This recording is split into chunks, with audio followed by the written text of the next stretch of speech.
Salut à tous, je suis super contente de vous retrouver aujourd'hui pour un update. Il s'agit du second du mois de juillet, c'est-à-dire qu'il y en aura un troisième qui devrait arriver bientôt. Voilà, là à l'heure actuelle c'est la troisième vidéo que je filme à la suite, donc vous ne l'aurez pas, enfin voilà, vous l'aurez bientôt, mais je la filmerai pas là, ça c'est sûr, hein, parce que j'en ai marre un peu, puis j'ai autre chose à faire surtout, il faut que je me bouge les fesses.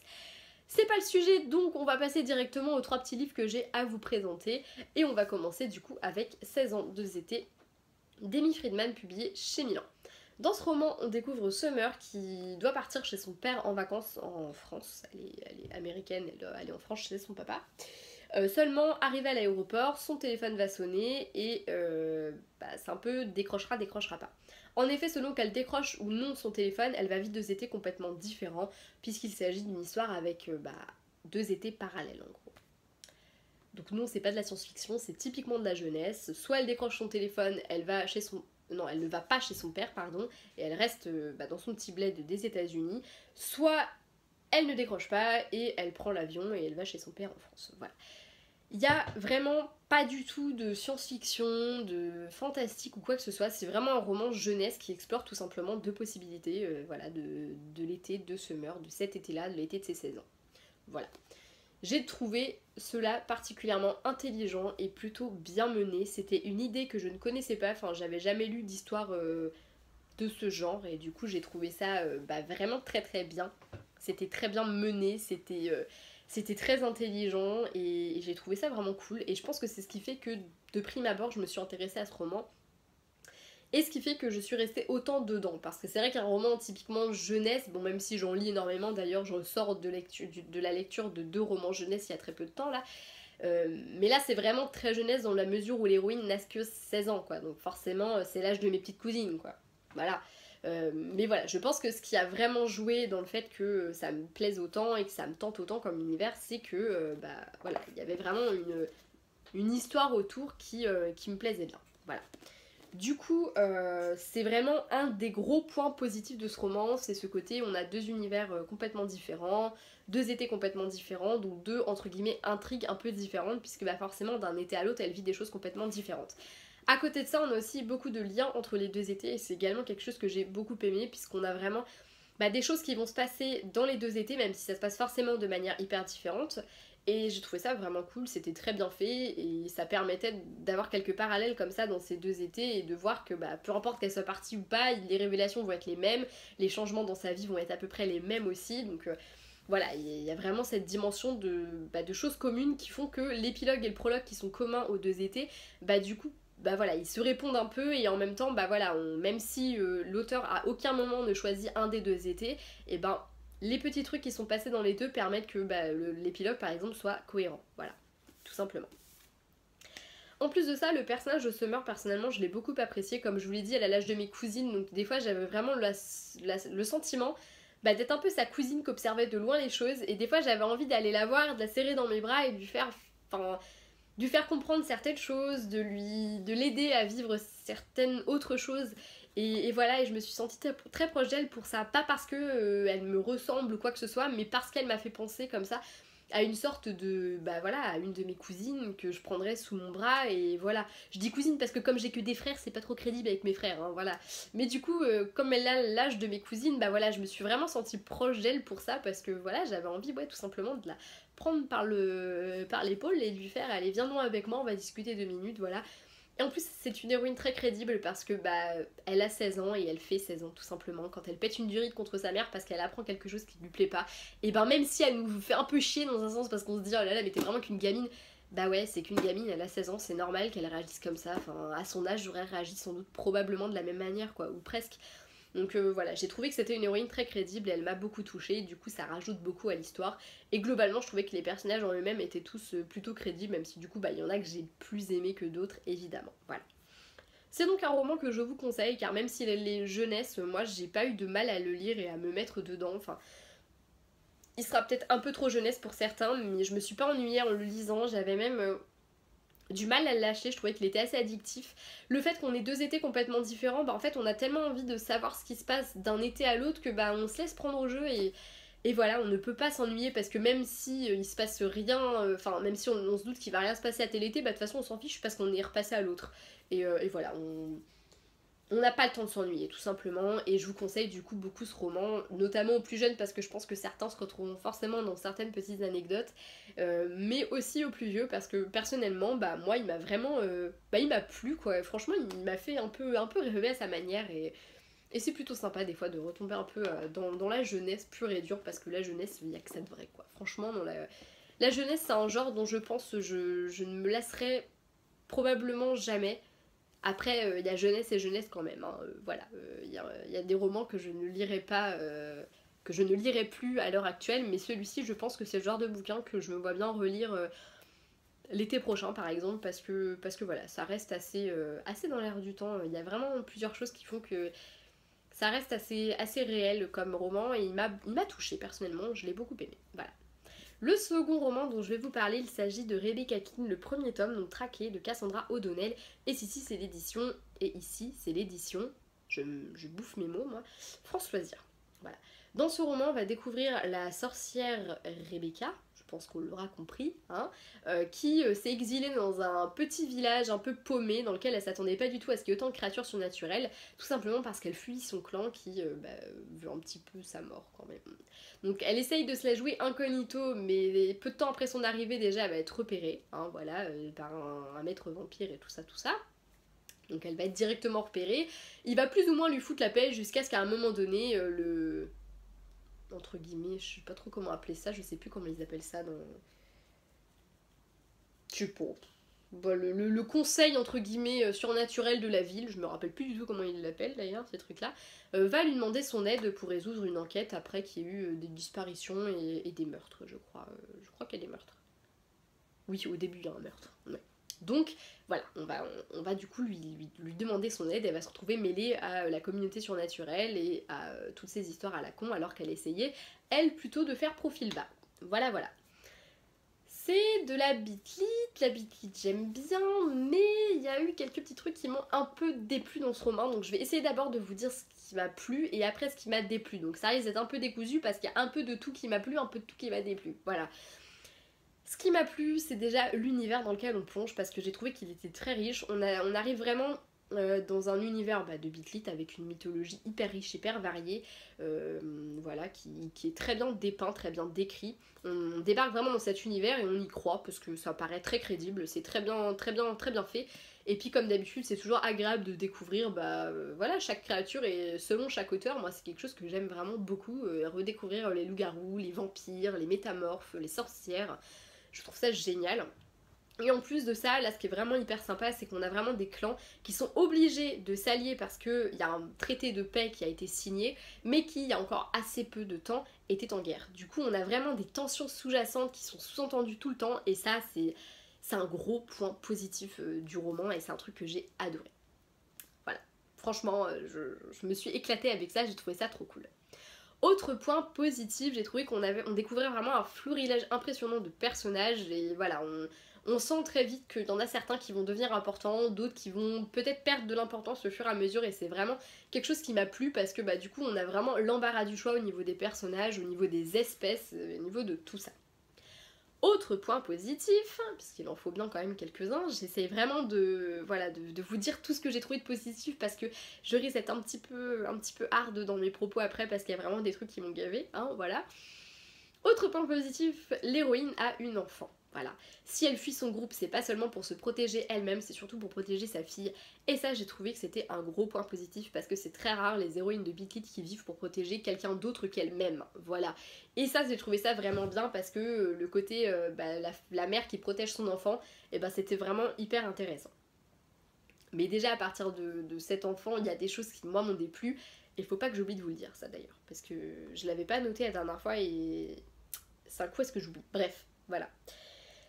Et oui, l'enquête. L'enquête également est vraiment hyper bien menée, on a vraiment une intrigue qui se profile tout le long du roman qui est vraiment cool, et en plus de ça on sent dès le premier tome qu'il va y avoir des fils conducteurs entre les autres tomes, et ça c'est un truc que je peux des fois reprocher à la Beat It quand on suit un seul et même personnage, c'est que l'intrigue est un peu décousue, on n'a pas une seule et même intrigue, enfin en même temps c'est pas ce que je veux dire, mais on n'a pas de vrai fil vraiment conducteur dans la saga, alors que là je trouve qu'on en a un qui se dépeint directement.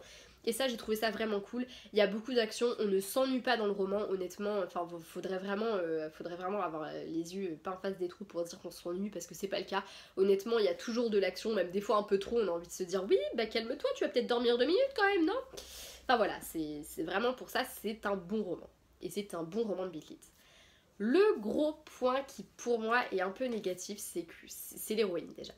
Même si je l'ai adorée, franchement Rebecca j'ai grave accroché avec elle, j'adore son sens de l'humour, j'adore sa manière de recaler les gens, j'adore le fait que ce soit une femme forte. Mais le problème c'est qu'elle est un peu trop forte à mon goût. Ce que j'avais aimé dans Mercy Thompson, c'est que c'était une héroïne qui reconnaissait ses faiblesses, elle les reconnaissait mieux que personne, elle les mettait même en avant, elle sous-entendait que bah, si elle aimait pas trop se frotter à telle personne, c'est parce qu'elle savait qu'elle était plus forte qu'elle et qu'elle pouvait la tuer en 2 coups de cuillère à peau. Et le problème avec Rebecca, c'est qu'elle se sent au-dessus de tout le monde, qu'à aucun moment j'ai senti qu'elle avait une faiblesse, même sa fille, j'ai pas l'impression que c'en ait une plus que ça. Et ça m'a vraiment déplu. Même si j'aime dans la Beat Lit de côté femme forte, là j'ai l'impression que Rebecca ne peut pas évoluer plus que là où elle en est là tout de suite en fait. Et ça c'est un truc qui me déplaît parce que c'est ce que j'apprécie le plus dans la Beat Lit, c'est de voir les héroïnes augmenter au fur et à mesure dans leur potentiel et devenir de plus en plus badass tout simplement. Et là en fait elle est tellement au summum du badass que je vois pas comment elle pourrait l'être plus en fait, tout simplement. Et pour moi c'est dommage. C'est dommage parce qu'il y a vraiment eu des fois où je la trouvais même plus crédible en fait parce que je me disais oui bah de toute façon tu vas faire ça et puis tu vas gagner parce que tu gagnes tout le temps. Je m'inquiétais même pas pour elle en fait, il y a pas un seul moment où je me suis dit bah elle pourrait peut-être quand même se faire niquer la gueule de telle ou telle manière. Non, non, c'était certain que de toute façon elle s'en sortirait sans problème quoi.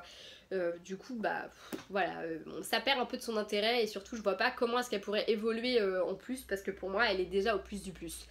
Du coup, bah de là, ça devient un peu compliqué de... Enfin, je sais pas, je le vois pas et ça m'a vraiment perturbée, ça m'a déplu, ça m'a fait lever les yeux au ciel au moins 10 000 fois dans ma lecture parce que je me disais, mais non, mais à quel moment tu vas avoir des faiblesses, à quel moment tu vas peut-être te dire, oui, bah j'ai peut-être pas trop emmerdé ce mec-là parce qu'il pourrait bien me tuer, quoi. Même des héroïnes que je connais mieux et que j'ai vu évoluer, qui sont maintenant au top du top en termes de badattitude, badassatitude, bref, voilà, bah même elles reconnaissent qu'elles ont des faiblesses et elles vont pas titiller le cul du diable, quoi. Enfin, là, c'était vraiment limite, il y a vraiment eu des fois où j'avais envie de lui foutre des pains et de lui faire, mais redescends de ton nuage, ma grande, t'es pas Dieu, quoi. C'est... Voilà, il y a vraiment ce côté, enfin, pour moi, pour un tome 1, elle était trop badass. Et même si j'ai rien contre les héroïnes badass, au contraire, j'adore les héroïnes badass, bah pour moi, elle l'était trop et ça m'a gênée, ça m'a saoulée, j'avais envie de... Non, enfin, voilà. Merde, tu peux avoir des faiblesses, ça veut pas dire que t'es... Bah voilà, et... Enfin, ouais, ça m'a gonflé. À côté de ça, il y a également le côté très moral, parce que c'est vraiment un personnage qui a très peu de moralité, et c'est quelque chose qui a un côté un peu dérangeant, mais en même temps c'est logique, donc pour le coup je peux pas revenir là-dessus. Enfin voilà, c'est juste que des fois j'avais vraiment l'impression que c'était un personnage hyper déshumanisé et ça me dérangeait un peu moi pour m'identifier à elle et pour réussir à vraiment être touchée par ce personnage-là. De même, j'ai trouvé que sa relation avec sa fille était pas hyper décrite. Je trouve que pour un personnage qui a un enfant, c'est quand même un lien hyper fort. Bah, j'ai trouvé que c'était un lien qui était un peu laissé pour compte et j'espère que ça va s'arranger dans les tomes à venir. Parce que oui, malgré tout, je vous souhaite continuer la saga puisque si on enlève ce gros truc de l'héroïne qui m'a saoulée, c'est un roman que j'ai apprécié malgré tout. J'ai passé un bon moment de lecture avec et voilà, et c'est de la bonne Beat Lit et voilà, il y a plein de choses positives, même plus de positifs que de négatifs, même si ce gros élément négatif a quand même pollué tout le roman quand même, puisque l'héroïne elle est là tout le temps quoi, voilà. Mais à côté de ça, ça reste très bon quand même, c'est de la bonne Beat Lit, je me suis éclatée à le lire. L'autre petit point négatif plutôt dont je voulais vous parler, c'est le côté, voilà, en fait on a l'impression que tous les hommes sont fous amoureux de Rebecca, qu'on a l'impression que c'est la bombasse atomique de l'univers, qu'elle vient de débarquer... Enfin voilà, on a l'impression que c'est Megan Fox qui débarque dans un match de foot là au plein milieu du terrain et puis qui agite ses boobs devant eux là en mode parce que d'un seul coup, alors c'est des mecs qu'elle ne connaît pas mais ils sont tous à ses pieds, ils lui lèchent tous les bottes, ils ont tous envie de la sauter, désolée de parler clairement mais moi ça me gonfle. Et surtout, tous ces mecs sont juste magnifiques. Alors qu'à côté, par contre, les méchants, eux, c'est les trucs, les vieux trucs moches là-bas, là, le vieux vampire de bas étage qui pue la mort et qui est très moche. Et voilà, c'est le méchant. Alors que les gentils, ils sont tous beaux, on a tous envie de les foutre dans son lit. Bah, je suis désolée, mais c'est pas comme ça que ça marche dans le monde normal. Les beaux ne sont pas toujours très gentils et les gens moches, bah déjà, j'ai vachement de mal à trouver quelqu'un de moche parce que je trouve que c'est hyper... Enfin, je sais pas, voilà, hein, à part moi-même, les gens, je les trouve pas moches en règle générale, voilà, parce que voilà, on est tous beaux aux yeux de quelqu'un de toute façon, hein, déjà aux yeux de nos parents, parce que généralement c'est très rare qu'un parent nous dise bah écoute ma pauvre fille t'es vraiment très moche, voilà, mais enfin bref, hein, ça reste encore complètement hors sujet, mais voilà, j'ai trouvé que, enfin voilà, c'était ridicule, ça me gonflait au possible, mais malheureusement ça dans la bitlite c'est assez fréquent quand même, hein, on met beaucoup plus souvent en avant bah, la bogossitude que la mocheté, hein. C'est pas drôle, sinon bah, il faut bien qu'on fantasme un peu, nous les gonzesses. Mais voilà, c'est un truc qui m'a un peu hérissé le poil parfois, ajouté à 2-3 petits détails voilà, sur la cuisine bretonne qui m'ont également hérissé le poil. Mais ça, c'est un peu plus personnel et un peu plus débile, donc je voilà, n'en dirai pas plus. Voilà, pour vous dire que c'est un roman que j'ai aimé, mais qui m'a fait lever les yeux au ciel à de nombreux moments, qui m'a un peu hérissé le poil, un petit peu gonflé sur les bords, et avec lequel j'ai eu un peu de mal parfois. J'ai vraiment eu des moments où j'avais envie de balancer le bouquin et de dire bah j'arrête là parce que ça me saoule. Voilà.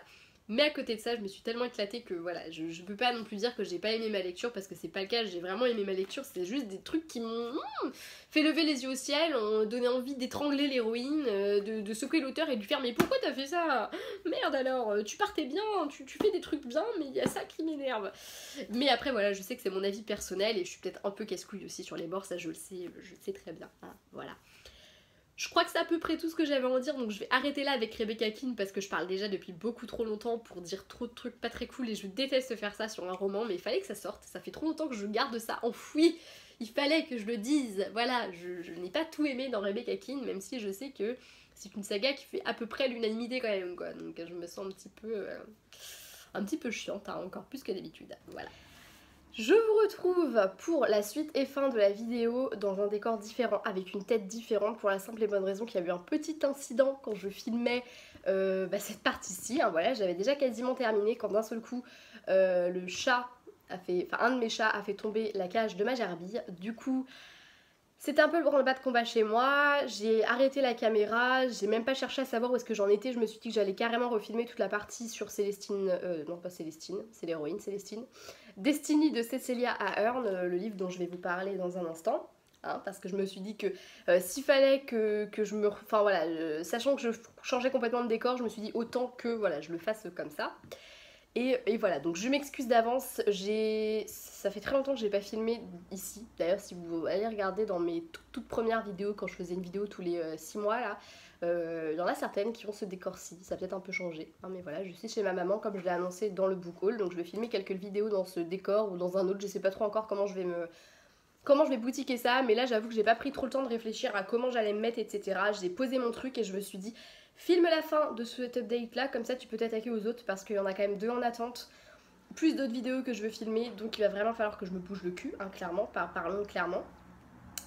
Et du coup, allons-y, on va parler de Destiny. Donc Destiny est écrit par Cecilia Ahern, une auteure que j'adore, mais dont je ne connaissais pas du tout la plume en young adulte. D'ailleurs, il me semble que c'est son premier roman du genre, mais je dis peut-être des bêtises. Jusque-là, je la connaissais dans la romance un peu contemporaine, les un peu drames, voilà, c'est très contemporain. Si vous connaissez le film, ou le livre d'ailleurs, PS I Love You, bah, c'est cet auteur-là qui l'a écrit. Et je sais que le film, j'adore, j'avais lu... j'ai le titre anglais en tête, parce que c'est le titre du film. Love Rosie, mais ça s'appelle pas comme ça le titre en français. La vie est un arc-en-ciel. Voilà, que j'ai adoré de cet auteur, et enfin voilà, j'aime vraiment beaucoup la plume de Cecilia Ahern, je trouve qu'elle manie les émotions vraiment très très bien, qu'elle le fait très bien tout simplement. Du coup, j'avais très envie de découvrir Destiny, d'autant plus que c'est une dystopie, et que les dystopies, j'adore ça. On va pénétrer dans l'univers de Célestine, une adolescente assez banale en soi, si ce n'est qu'elle vit dans un univers un peu particulier. En effet, dans son monde à elle, et dans cette petite dystopie en gros, les personnes qui sont accusées de fautes morales vont se retrouver marquées. Voilà, ils deviennent des imparfaits et ils sont marqués du sceau de l'imperfection, donc ils sont marqués au fer rouge. Hein. Selon les endroits où ils sont marqués, ça correspond à une faute morale qu'ils ont pu faire. Par exemple, ils ont menti, ils vont être marqués sur la langue, ils ont fait des mauvais choix, je crois que c'est sur la tempe, Il y en a une sur la poitrine, mais je ne sais plus ce que c'est. Sur la main, c'est quand ils ont volé. Sur le pied, c'est quand ils sont dérivés du droit chemin, un truc comme ça. Vous l'aurez compris, les crimes existent toujours, hein. Il y a toujours des gens qui vont tuer, des gens qui vont violer, mais ces gens-là, eux, ils vont en prison.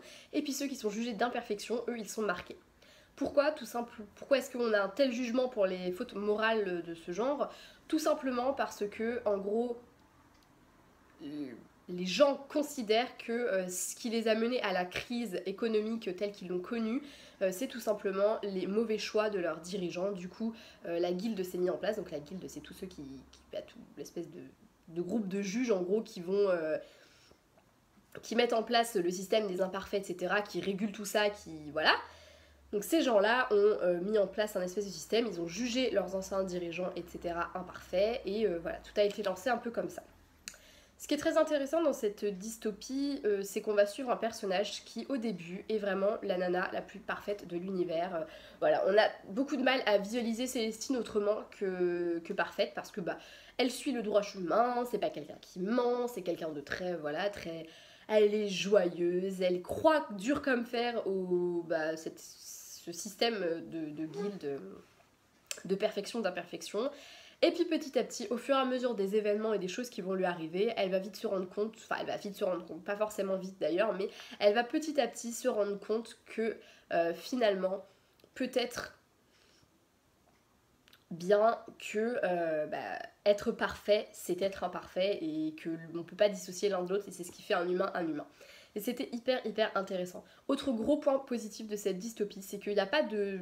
En fait, dans le temps, on ne peut pas vraiment la situer dans le temps, déjà. C'est très fréquent que les dystopies, on sache que ça se passe hyper longtemps après nous, mais voilà.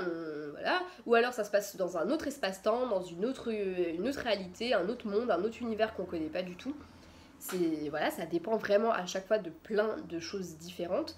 Mais là, moi, ce que j'ai aimé, c'est que je me suis très vite, je me suis dit, ça pourrait très bien se passer à notre époque. Ça pourrait très bien se passer dans le pays d'à côté. Voilà. Les choses sont telles que c'est crédible dans notre univers.